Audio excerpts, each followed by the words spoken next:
First of all, let's jump into just recapping what happened last week. Was I alone in thinking that this might be another slow start situation? I mean, the Steelers looked like they had pretty good momentum coming in from the preseason, which lesson learned, preseason doesn't matter. But still, they looked like they were humming. It looked like we had our own issues, particularly on defense.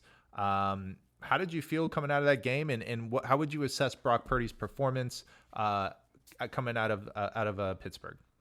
Well, I was definitely with you that going into it, I think I was also concerned about them possibly dropping this game, not because the Steelers are a better team. Like, that's never the case. It's never the case the 49ers are not the better team, because they are.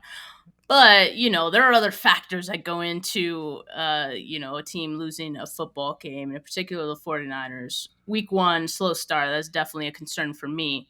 But right out of the gate, I think what we saw from Brock Purdy, the defense, is that they were not playing games. They came in it and they had all the energy, they were electric. I do feel like part of that maybe was aided by Nick Bosa getting that extension I in agree. the nick of time, just a week ago, days before, they were going to fly out. So to me, that gave them like a little bit of a boost going into it. And so they felt good. And you can tell that they felt good. They felt confident.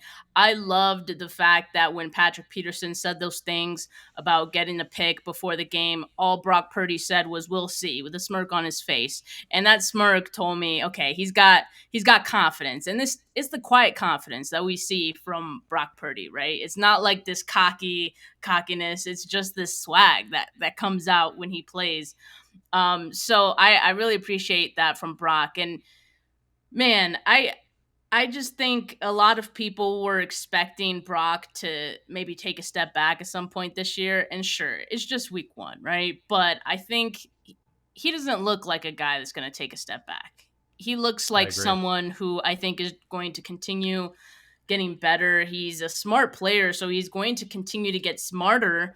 Um, and so I think that's something exciting for this offense, because I think we've already seen the the little things that he does well that are able to take this offense to another level. He's not that much better than Jimmy Garoppolo, but it's what he does better than Jimmy Garoppolo that puts this offense, I think, at a kind of a different tier than what they were before. Because, and I think KP said it earlier after the game. He said, you no longer have a quarterback who's hitting just singles. Like, you have a quarterback who's willing to hit the doubles, and that's Brock Purdy, right? So I think Kyle's going to have a lot of fun, and he has a lot of trust in Brock Purdy, and I have a lot of trust in him too. So I'm really excited for this season and watching Brock Purdy grow.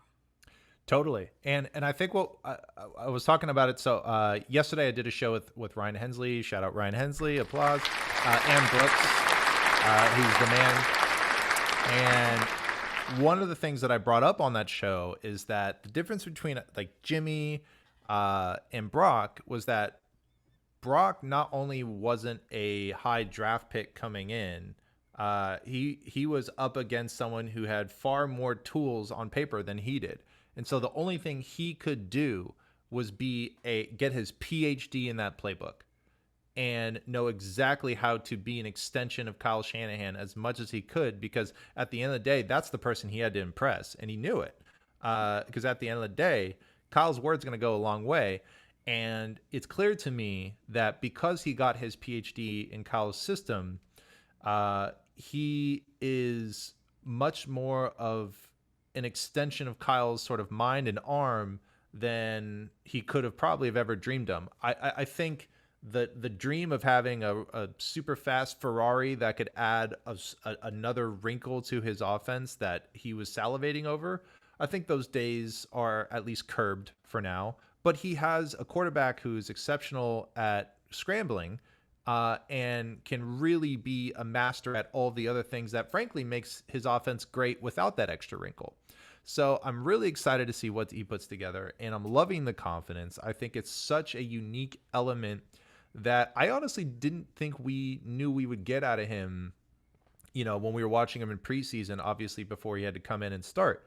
we're like, oh, this guy's promising. I've seen promising backups before, but it's just you see him on the field. When you see him on the field and he does some cocky ass shit, and you smile back at him watching the TV, like I love that feeling, right? Like that's one of the coolest things about being a fan is when like you can connect with that energy that a player's giving you, and he's good at it. And clearly, if we feel it through the TV, these players are feeling it in real life, and it's clear at this point because people are very much going on the record to be like, to toss around the it word with pretty reckless abandon at this point. I wouldn't say reckless abandon, but pretty liberally is a better way to say it.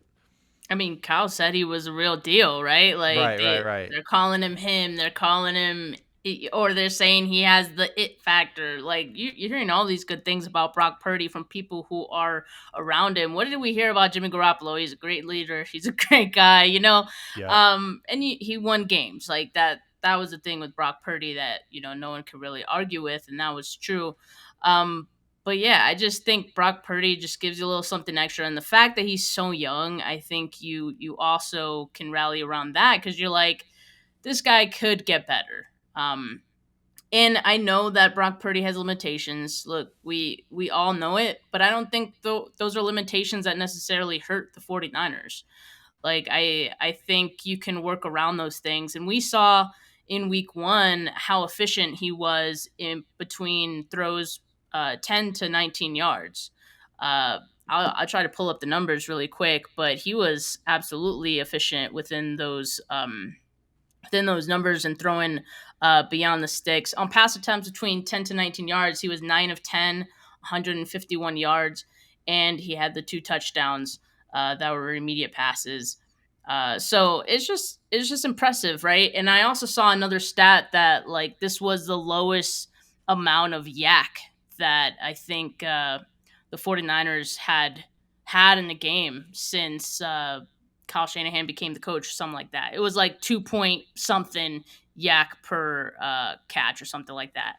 And It that's felt, crazy because yeah. like you think about this offense and you're like, oh, a bunch of yak guys, and that's how Brock Purdy is able to, pad his stats, and that's what makes him look so good because he has all these guys. And yes, like that does help, obviously, but you got to remember, and I think we understand it because we actually watch Brock Purdy play, right? And we know what it looked like before him.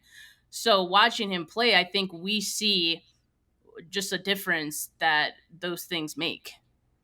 And before we go on to the Rams, I'll say the one last sort of like Jimmy Brock combo thing is I remember when Jimmy would have some time in the pocket and he'd look, and he'd wait, and he'd gear up to throw.